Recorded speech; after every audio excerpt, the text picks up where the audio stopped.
भाई तुम मेरा दिल रखने के लिए मुझे मत सुनो, तुम्हें ज़रूरत हो तो मुझे सुनो। जिन्हें अपने दर्द, तकलीफ, अपनी मजबूरी, अपनी कमज़ोरी, अपने डर का एहसास है, मेरी बात बस उनके काम आ सकती है। सारी समस्या ही यही है कि तुम्हें समस्या पता ही नहीं है। जब समस्या होती है ना तो आंखों से चिल्ला के बोलती है। छोटा काम ऐसा जैसे आधी साइज का कच्चा। आपकी जो भी मजबूरी है मैं उसका सम्मान करता हूँ। मजबूरियाँ होती हैं, मैं जानता हूँ, मैंने भी झेली हैं, होती हैं। लेकिन एक चीज़ और होती है जो किसी भी मजबूरी से बहुत बड़ी होती है। मुझे लगता है इनको भी सुन लेते हैं। तुम्हें कुछ नहीं मिलेगा, ये जैसे ज़मीन की भाषा में बोलते तुम्हें घंटा कुछ नहीं मिलेगा। प्रणाम आचार्य जी। सत्र में बैठता हूँ, आपको सुनता हूँ, लेकिन उतना स्मरण नहीं रख पाता।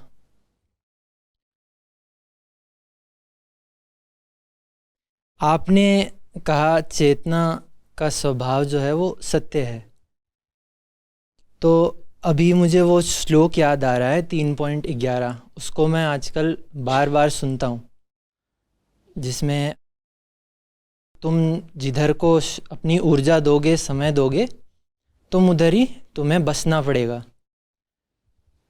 तो उस तरफ गति बढ़ाना चाहता हूँ, मतलब आत्मा की तरफ। लेकिन अपने जीवन में देखता हूँ कि बहुत सारे चुनाव डेली बेसिस पे ऐसे ही करता हूँ जिनमें दुख मिलता है, लेकिन वो हो नहीं पाता आचार्य जी। क्या नहीं हो पाता? साफ साफ बोलो, ये रख दो पहले तो।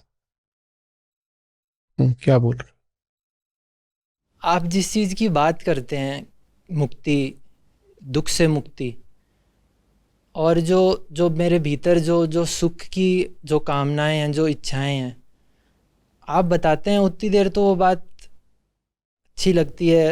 मतलब उस चीज़ का आजकल आप बताते हैं जैसे मानसिक वो जो चीज़ें होती हैं कि भाई जो दुख तुम्हारे भीतर चल रहा है उससे तुम्हें मुक्ति मिलेगी। लेकिन जब उस चीज़ को मैं करने जाता हूँ तो वो वापस से वही एक पैटर्न है जो क्या करने जाते हो?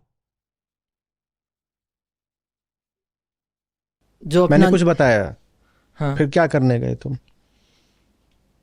उस चीज़ का प्रयोग करने का प्रयास करता हूँ, लेकिन वो क्या प्रयोग करने का? आपने जैसे कोई बात बताई, आपने कोई युक्ति बताई, जैसे मैं नोट्स बनाता हूँ, लेकिन वो नोट्स में वापस से नहीं देखता, फिर भी कभी भी नहीं देखता। क्यों नहीं क्योंकि जो देखता? तुम्हारा चल रहा है तुम उसमें संतुष्ट हो। नोट्स की क्या जरूरत है? नोट्स तो ऐसे है जैसे डॉक्टर का प्रिस्क्रिप्शन। जिसको ये गुमान हो कि वो सेहतमंद है, वो प्रिस्क्रिप्शन देखेगा। कि आप सबके साथ हुआ होगा, कई बार आप गए होंगे डॉक्टर के पास, उसने पर्चा लिख दिया होगा, आप ले आए, आपने दवा तक नहीं खरीदी होगी। हुआ है कि नहीं हुआ है? प्रिस्क्रिप्शन लेके आ गए लेकिन दवा तक नहीं खरीदी, खाना तो दूर की बात है, खरीदी भी नहीं। क्यों? क्योंकि वापस लेके आए, अगले दिन क्या लगा? ठीक तो हो गए हैं। जब तक तुम्हें ये लग रहा है सब ठीक चल रहा है तो तुम काहे के लिए प्रिस्क्रिप्शन को देखोगे? तो बात यहाँ मानने की नहीं होती। मैं यहाँ कोई प्रवचन नहीं दे रहा, बार बार बोला है, प्रवचन नहीं, परीक्षण। तुम्हारी जिंदगी क्या चल रही है वो देखो। मैं जो बोल रहा हूं वो बात तुम्हारे लिए बाद में उपयोगी होगी। जिसको अपने रोग का नहीं पता, वो चिकित्सक की बात पे ध्यान क्यों देगा? या देगा? मेरी बात से ज्यादा उपयोगी तुम्हारे लिए तुम्हारी अपनी जिंदगी है। वो तो है ही है, जीव को सबसे ज्यादा किस चीज की परवाह होती है? अपनी जिंदगी की। तो आप अपनी जिंदगी देखो ना, वहां चल क्या रहा है। वहां जब दिखाई देगा कि उटपटांग कुछ हो रहा है तो फिर आप गीता की भी सुनेंगे। जब आपको अपनी जिंदगी में सब लगभग ठीक ठाक ही लग रहा है तो आप कहते हो ठीक है, चलने तो क्या करना है। और मैं तो कह ही रहा हूं, अगर सब कुछ सचमुच ठीक ठाक चल रहा हो तो कुछ नहीं आवश्यकता है कृष्ण की न गीता की, छोड़ो सब। क्या करोगे?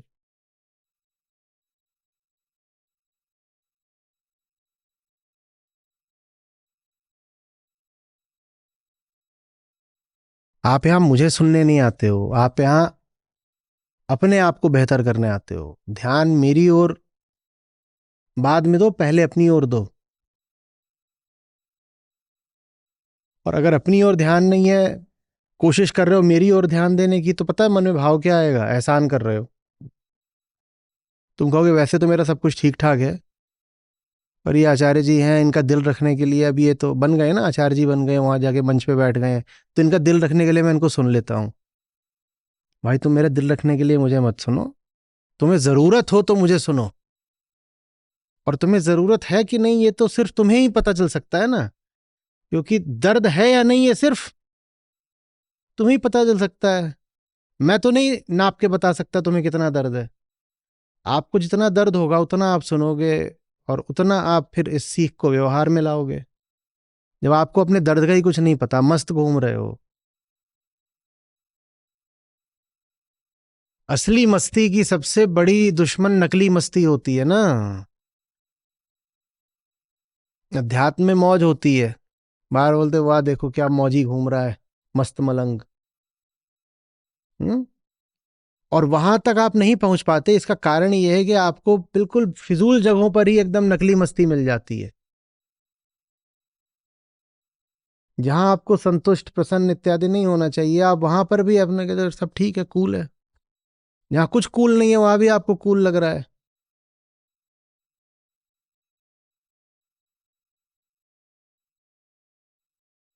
क्यों भाई? जब कोई समस्या ही नहीं है तो समाधान की परवाह क्यों करोगे?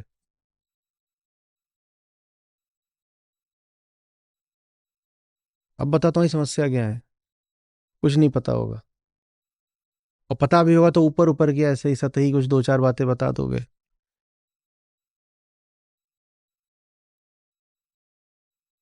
ये सब बातें उनके काम आती हैं जिनका दिल दहल गया होता है ये देख के कि वो कितने गहरे और पुराने रोग से ग्रस्त है। जब तुम्हारा अभी दिल ही नहीं दहला, कौन अपनी मर्जी से कड़वी दवाई खाता है बताओ तो? कौन खाता है? वो दवाई तो तभी खाते हो ना जब पता होता है कि रोग गहरा है। जैसे अपने रोग का नहीं पता, वो मीठी दवाई भी नहीं खाएगा, कड़वी छोड़ो।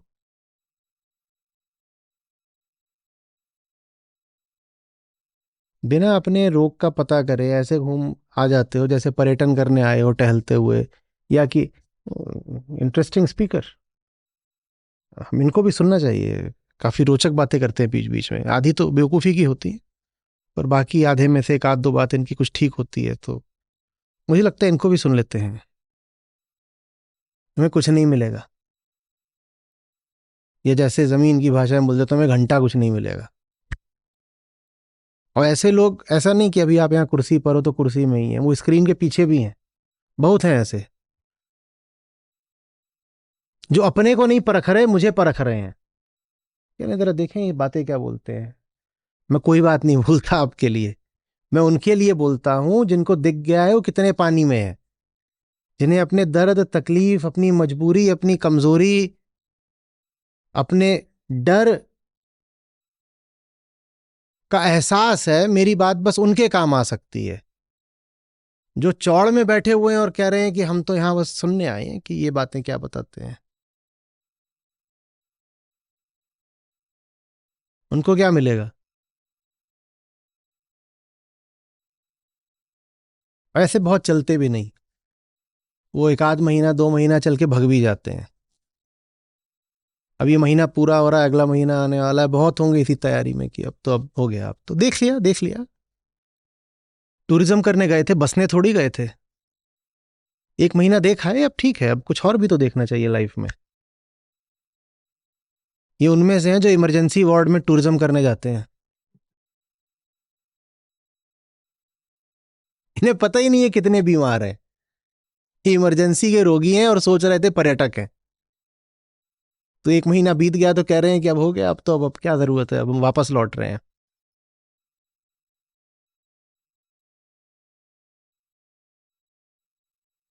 जैसे पैकेज होते हैं ना उस तरीके, 5 नाइट्स 4 डेज वाला, तो वैसे गीता का पैकेज है। पढ़ के तो तुम अपनी समस्या बता रहे हो, तुम कितना वाकिफ हो अपनी समस्या से? जब समस्या होती है ना तो वो आंखों से चिल्ला के बोलती है। पढ़ना थोड़ी पड़ता है आंखों को, आंखें खुद चिल्लाती हैं, समस्या यहां दिखाई पड़ती है और ऐसे बहती है समस्या। और जब समस्या ऐसे बहने लगती है ना, तब समाधान की संभावना आती है। जिसको अभी पढ़नी पड़ रही है अपनी, आपको क्या बीमारी है, अरे मैं अब मिल नहीं रहा वो पन्ना जहां बीमारी लिखी थी, ऐसे का कोई उपचार नहीं होगा। बीमारी है तो यहां हलक से चीख उठनी चाहिए ना, पढ़ोगे क्या?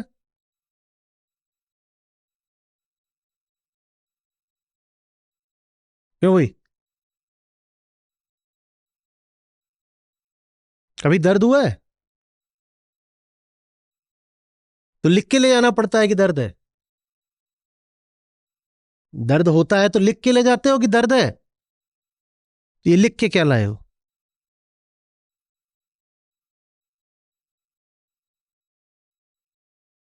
सारी समस्या ही यही है कि तुम्हें समस्या पता ही नहीं है। जितने मरते हैं बीमारियों से, अंत में बस एक अफसोस रह जाता है। चिकित्सक बोलता है एकदम आखिरी स्टेज में आप लेके आए, अब कैसे बचाते? आखिरी में क्यों लेके आए साहब? बीमारी तो इसको 4 साल से थी, इसको पता ही नहीं लगी। बिल्कुल जब आखिरी महीने में पहुंच गया तो एक दिन बोलता है कि इधर बड़ा दर्द हो रहा है, इधर बड़ा दर्द हो रहा है। एकदम जब आखिरी में हो गया तब इसको पता लगा कि कितना बीमार है। फिर लेके गए, वो बोल रहा है लास्ट स्टेज कैंसर, 1 महीना बचा है, अब कुछ नहीं हो सकता। भाई तुझे तेरी समस्या पहले पता चल गई होती तो तुझे हम बचा भी लेते, पर पहले तो तू अपने रास रंग में ही मगन था, और तब कोई बोले भी कि तू बीमार है तो मानने को तैयार नहीं। और नहीं भी दर्द हो रहा था तो तुमने परीक्षण कराया क्या? परीक्षण का तो मतलब ही यही होता है कि अगर कोई लक्षण नहीं भी है तो भी बीमारी पकड़ में आ जाए। टेस्ट कराया? उसी टेस्ट को क्या बोलते हैं अध्यात्म में? आत्मावलोकन या आत्मजिज्ञासा। वो करते हो? न शरीर का करते न मन का करते। शरीर का कराना पड़ता है हर 4 महीने में एक बार, और मन का करना पड़ता है लगातार, ताकि जो बीमारी यहां खड़ी हो रही हो पता चल जाए। और जब पता चल जाती है तो समाधान हो जाता है।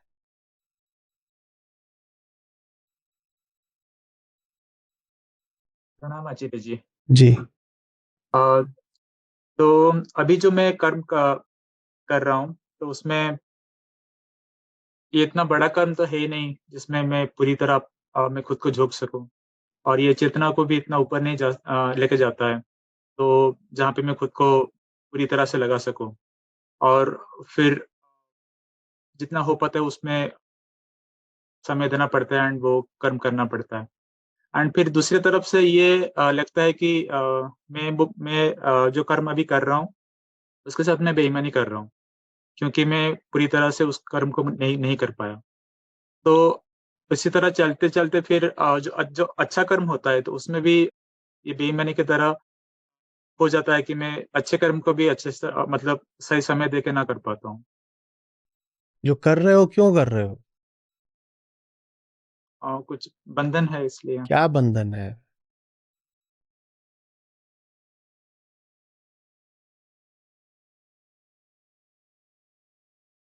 ऐसे थोड़ी चलेगा।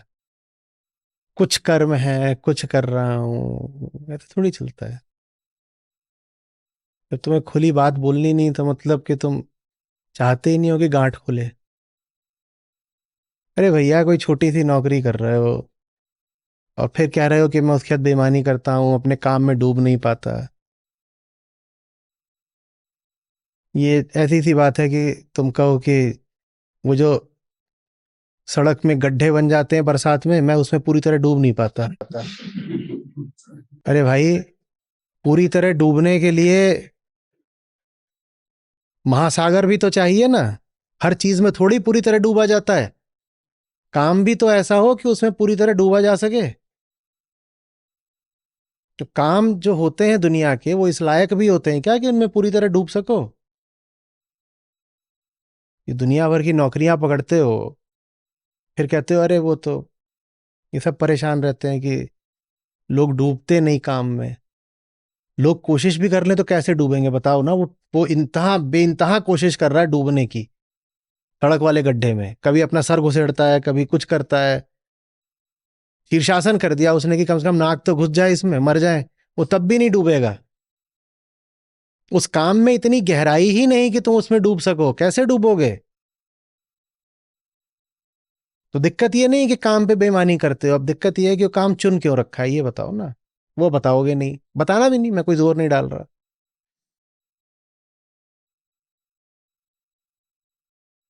मेरी मर्जी वाली बात होती है बस, समझे? जैसे तुम्हें अपनी मजबूरी बड़ी लग रही है ना, सबके पास मजबूरियां होती हैं, सबके पास। तो मजबूरी का बहाना तो बताओ ही मत। और होती है मजबूरी, चलो माँ बीमार है, बहन को पढ़ाना है। आमतौर पे बहन को पढ़ाना नहीं होता, बहन की विदाई करनी है, ये सब, या कि तो ये सब मजबूरियां साल 2 साल चलनी चाहिए। ये कौन सी मजबूरियां होती हैं जो उम्र भर चलती हैं और उसके कारण उल्टा पुल्टा काम उसी में बंधे रह जाते हो कि फालतू का। अगर दुनिया में सब लोग मना ही कर दें घटिया काम करने से, तो इन घटिया कामों का क्या होगा? बंद हो जाएंगे ना, बस यही बात है। जितनी घटिया इंडस्ट्रीज हैं, सीधे लोग इनकार कर दें, हम नहीं करते इनमें काम, इनका क्या होगा? ठप हो जाएंगे। इसी तरीके से इन घटिया इंडस्ट्रीज का जो आउटपुट है, लोग कहते हैं हम नहीं करते कंज्यूम, ये इंडस्ट्रीज क्या होंगी? बंद हो जाएंगी। जो इनके फाइनेंसर्स हैं वो बोलते हैं हम नहीं करते फाइनेंस, इनका क्या होगा? बंद हो जाएंगे। किसी ना किसी को तो इनकार करना पड़ेगा ना।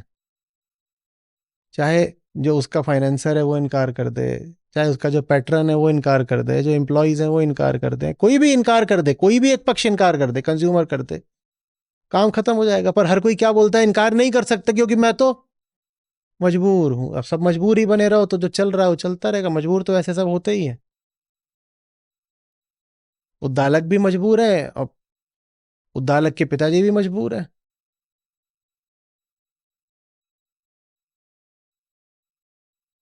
मजबूर है, सब मजबूर है। ये जो छोटे मोटे मोटे काम लेते हो ना, इसकी सजा यही है, इनमें कभी चैन नहीं पाओगे। यही सजा है छोटा काम करने की। आप हो बहुत बड़े। छोटा काम ऐसा जैसे छोटे कपड़े, और काम बहुत भीतर की चीज होती है।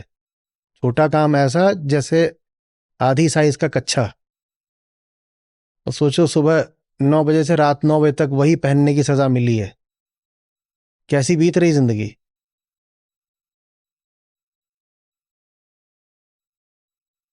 कैसा लग रहा है बच्चों?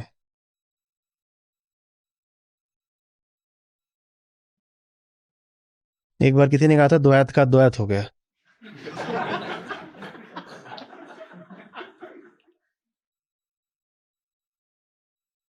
तो यही अकेला तरीका है जिसके माध्यम से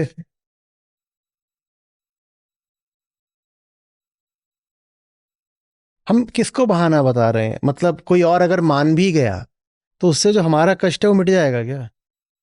हम दूसरे को कन्विंस कर रहे हैं कि नहीं मैं तो इसलिए कर रहा हूं क्योंकि मैं फंसा हुआ हूं, विवश हूं। वो मान भी गया दूसरा कि हाँ फंसे हुए हो, विवश हो, तो उसके मान लेने से आपका कष्ट मिट गया क्या? हिम्मत, हौसला, अध्यात्म इसके बारे में है। इसलिए मुझे ये सब बहुत पसंद नहीं आता कि लोग बातें करते हैं ना, ये चेतना का उत्थान, ये वो, सीधी जमीन की बातें। जमीन की बातें ज्यादा ज्यादा सार्थक होती हैं, ज्यादा उपयोगी होती हैं। बताओ किस चीज की रोटी खा रहे हो? बताओ जिंदगी में वीरता कितनी है, साधारण ईमानदारी कितनी है? बताओ डरे डरे घूमते हो कि नहीं घूमते हो? बताओ सर कितनी बार और कितनी जगह झुकता है और कहाँ झुकता है? ये है असली आध्यात्मिक प्रश्न। आध्यात्मिक प्रश्न ये थोड़ी है कि कितने मंदिर घूम आए, कितने तीर्थ कर लिए, कितना बड़ा तुम्हारा ऑरा है भाई। ये क्या है?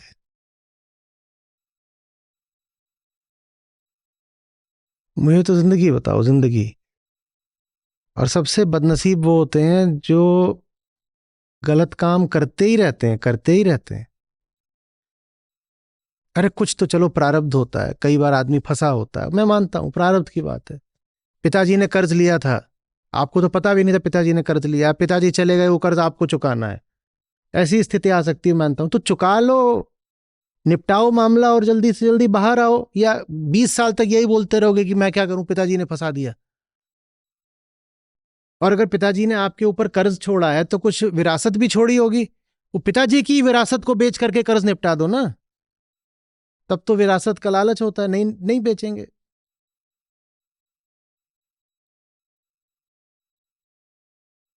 और भी बहुत तरह की बातें होती हैं। आपको बुरा लग रहा है सुनने में तो मैं रुक जाऊं, क्योंकि आपने अपना दर्द तो बताया नहीं, मैं तो तुक्के मार रहा हूं इधर उधर। जो आमतौर पे मजबूरियां गिनाई जाती हैं वही बता रहा हूं। आपकी जो भी विवशता है, मैं आपसे बस ये कह रहा हूं, आप उससे ज्यादा मजबूत हैं। समझ रहे हैं बात को?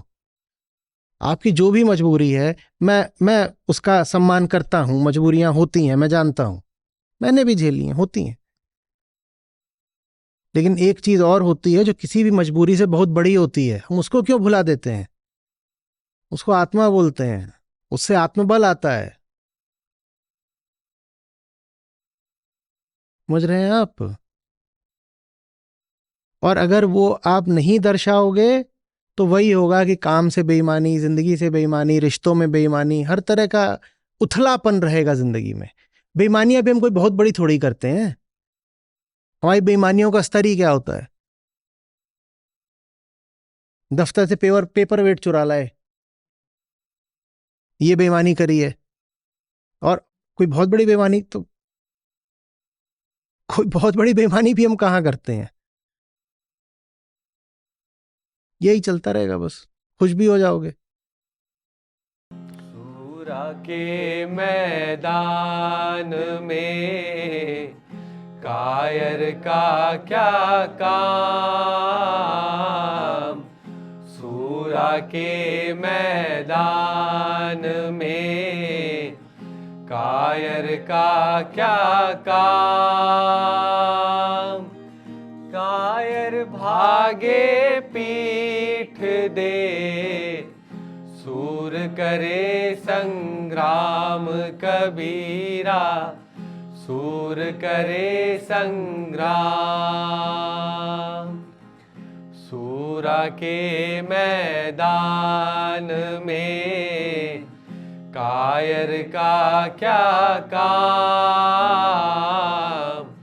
सूरा के मैदान में कायर का क्या काम,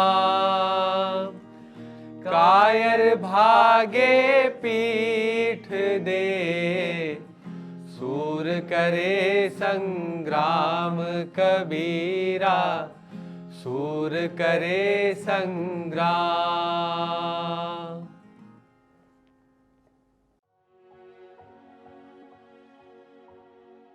सर, मैं यजुवेंद्र धाकड़, प्रोफेशन मेरा टीचिंग है, as a assistant professor in management department, और रिसर्च स्कॉलर भी हूँ मैं, बरकतुल्लाह यूनिवर्सिटी भोपाल।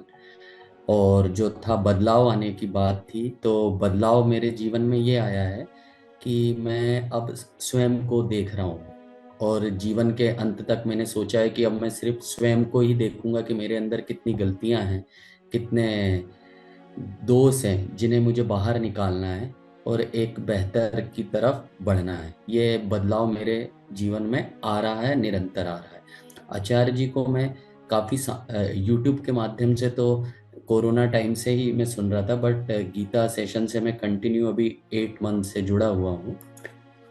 और आज की जो सीख थी कि जिसमें सत्य तुम्हारे हिसाब से नहीं चलता है, हमें स्वयं को पहले जानना है। और मुझे इसलिए भी लगा क्योंकि मैं खुद ही अब इस पे काम कर रहा हूँ कि मेरी जो जो गलतियाँ हैं सब कुछ देख रहा हूँ, जो नहीं भी उससे भी मैं अपनी गलतियाँ बना रहा हूँ।